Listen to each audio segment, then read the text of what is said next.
എടി നമ്മുടെ മോളിവിടെ ഉള്ളപ്പോ പുറത്തുനിന്നൊരു ഹോം നേഴ്സിന്റെ ആവശ്യം ഇല്ല. അവള് തന്നെ ഇവരെ ശുശ്രൂഷിച്ചാ മതി. അല്ലേലും ഞാൻ ഈ അവസ്ഥയിലായതിന്റെ കാരണക്കാരി ശില്പക്കുട്ടിയല്ലേ. അപ്പൊ പിന്നെ അവള് തന്നെയല്ലേ എന്നെ ശുശ്രൂഷിക്കേണ്ടത്. അതല്ലേ അതിന്റെ ന്യായം. ന്യായം നിന്റെ ഭാഗത്താ മരുമോനെ. അതുകൊണ്ട് തന്നെയല്ലേ അച്ഛൻ നിന്നെ ഇവിടോട്ട് തന്നെ വിളിച്ചോണ്ട് വന്നത്. എന്റെ അച്ഛ നന്ദി, അമ്മയ്ക്ക് നന്ദി, എന്റെ ശില്പക്കുട്ടിക്ക് 1000 നന്ദി. അവളുടേതല്ലാത്ത കാരണം കൊണ്ട് കല്യാണം മുടക്കുമെന്ന അവൾ എന്നെ വെല്ലുവിളിച്ചത്. ഇനി എങ്ങനെ അവൾ ഈ കല്യാണം മുടക്കുമെന്ന് എനിക്കൊന്ന് കാണും. എടി ശില്പേ, ഞാൻ വിളിച്ചത് കേട്ടില്ലടി. ഇറങ്ങി വാടി. ശില്പേ വാവേ. അയ്യോ അച്ഛ, വാവക്കുട്ടി വന്നില്ല. എവിടെയെങ്കിലും ഒളിച്ചിരിക്കുകയായിരിക്കും. എടി ശില്പേ, ഇറങ്ങി വാ. എന്തിനാ വിളിച്ചേ? എന്തിനാന്നോ?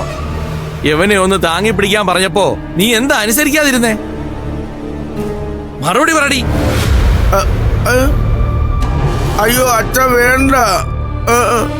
വാവക്കുട്ടിയെ വഴക്ക് പറയല്ലേ, അതെനിക്ക് സഹിക്കത്തില്ല. മറ്റുള്ളവരുടെ മുമ്പിൽ വെച്ച് എന്നെ ശുശ്രൂഷിക്കാൻ വാവക്കുട്ടിക്ക് നാണം കാണും. എന്തായാലും ഞാൻ അകത്തേക്ക് വന്ന സ്ഥിതിക്ക് ഇനി ആ പ്രശ്നം ഉണ്ടാവില്ലല്ലോ. ഒരു പ്രശ്നം ഉണ്ടാവാതിരുന്നാ ഇവളുടെ തള്ളയ്ക്ക് കൊള്ളാം. ഈ വീട്ടില് ശിവന് ഒരു കുറവുമില്ലാതെ നോക്കേണ്ടത് നിന്റെ ഉത്തരവാദിത്വമാ. അതിലൊരു മാറ്റവും വരാൻ പാടില്ല. വന്നാൽ എന്നെ അറിയാലോ, നിന്റെ ഓരോ തെറ്റിനും അനുഭവിക്കുന്നത് ഇവളായിരിക്കും.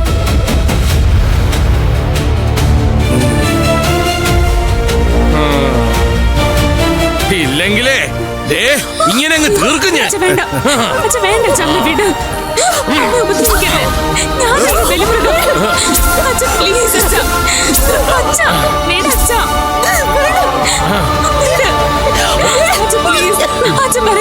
ഞാൻ അനുസരിക്കാം.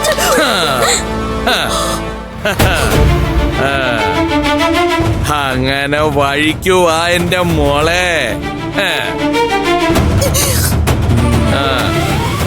എടാ മരുമോനെ, ഇനി നീ എന്ത് വേണമെന്ന് പറഞ്ഞാ മതി.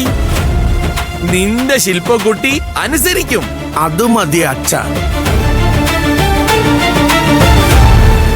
ആദ്യം ശിവേട്ടനെ താങ്ങി അകത്ത് കൊണ്ടുപോയി കിടത്ത്.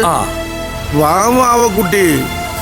അയ്യോ, കാലിന് പ്ലാസ്റ്റർ ഇട്ടതായതുകൊണ്ട് എനിക്ക് തനിയെ നടക്കാൻ വയ്യ. അതാ അച്ഛ. വന്ന് പിടിക്കടി. വാവേ.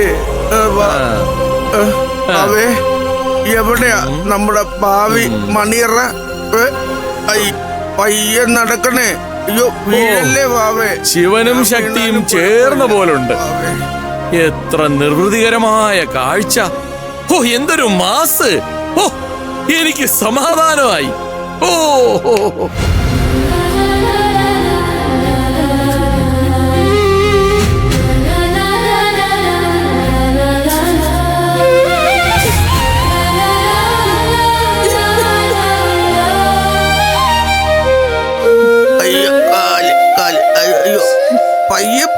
പയ്യപ്പോ. അയ്യോ അല്ല. അയ്യോ ഇങ്ങോട്ടിരിക്കേ. അയ്യോ. വാവേ, എന്റെ ശിവേട്ടന്റെ വാവേ ഇരിക്ക്. തന്റെ സൂക്കേടൊക്കെ എനിക്ക് മനസ്സിലായി. അതൊക്കെ തന്റെ കൈ തന്നെ വെച്ചാ മതി.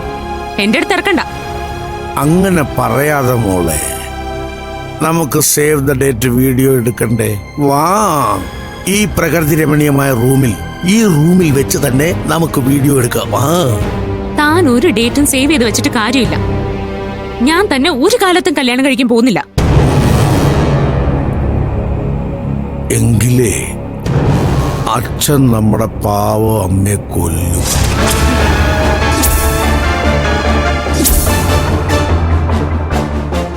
അതുകൊണ്ട് എന്റെ ശിവേട്ടന്റെ വാവക്കുട്ടി ഇവിടെ ഇരിക്കും. ആരും ഇങ്ങോട്ട് വരില്ല മോളെ. ഈ റൂമിൽ ഒരു കുഞ്ഞു പോലും വരത്തില്ല. ഒരു കുഞ്ഞു പോലും വരത്തില്ലെന്ന് അച്ഛൻ പറഞ്ഞിട്ടുണ്ട്. നമ്മുടെ അച്ഛൻ വളരെ ന്യൂ ജനറേഷനാ. ദേ, ഈ മുറിയിൽ വെച്ച് എന്തെങ്കിലും നടത്താൻ ശ്രമിച്ചാ ആദ്യം നടക്കുന്നത് തന്റെ ശവോടക്കായിരിക്കും.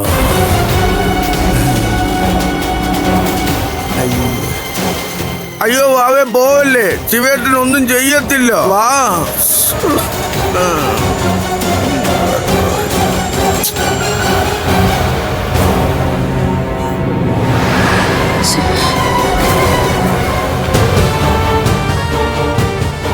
അയൽക്കാരുടെ മുമ്പിലൊക്കെ ആകെ നാണം കെട്ടു. ആ വൃത്തിയിട്ടവനെ വീട്ടിൽ നിന്ന് എങ്ങനെ ഒഴിവാക്കും?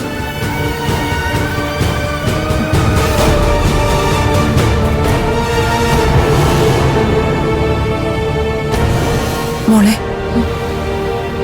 അമ്മ, അയാള് വിളിച്ചാലും മോള് റൂമിലേക്ക് പോണ്ട. ആ മാരണത്തെ അമ്മ നോക്കിക്കോളാം. അയാൾ പറയുന്ന അനുസരിച്ചില്ലെങ്കിൽ അമ്മ അച്ഛൻ ഉപദ്രവിക്കും. അതെനിക്ക് സഹിക്കാൻ പറ്റില്ല എന്ന് അച്ഛനറിയാം. നമ്മുടെ ഈ അവസ്ഥ മുതലെടുത്തുകൊണ്ടാ അവരുടെ ഈ കളി. എന്റെ സുരക്ഷിതത്വം നോക്കി ഗോപേട്ടൻ പറയുന്നതൊക്കെ അനുസരിക്കാനാ നിന്റെ ഭാവമെങ്കിൽ നിന്റെ കഴുത്തിൽ അയാളുടെ താലി വീഴും. എന്നെ ഗോപേട്ടൻ എന്തും ചെയ്തോട്ടെ, നിന്റെ ജീവിതം നശിപ്പിക്കാൻ ഈ അമ്മ സമ്മതിക്കില്ല. എന്ത് ചെയ്യാൻ പറ്റൂന്ന് ഞാനൊന്ന് ആലോചിക്കട്ടെ. എന്തായാലും ഒരു കാര്യം ഞാൻ തീർച്ചപ്പെടുത്തിയിട്ടുണ്ട്. ഇന്ന് സൂര്യൻ അസ്തമിക്കുന്നതിന് മുമ്പ് ആ ശവാനന്ദനെ ഞാൻ ഇവിടുന്ന് പുകച്ച് പുറത്ത് ചാടിക്കും. അതിന് കഴിഞ്ഞില്ലെങ്കിൽ ശില്പ എന്നുള്ള എന്റെ പേര് ഞാൻ മാറ്റും.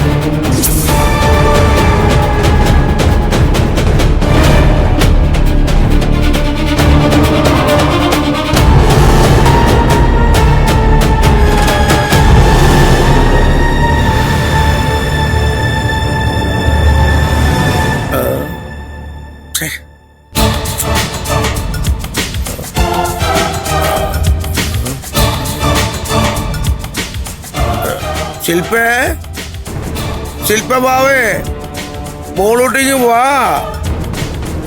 വാവക്കുട്ടി.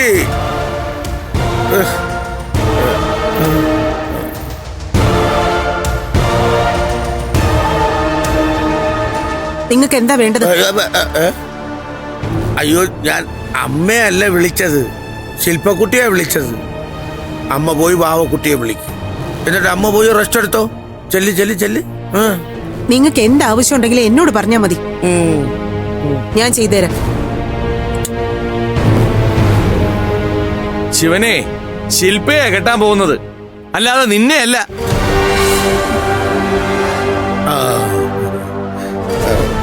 എടി ശില്പേ, ഇവിടെ വാടി.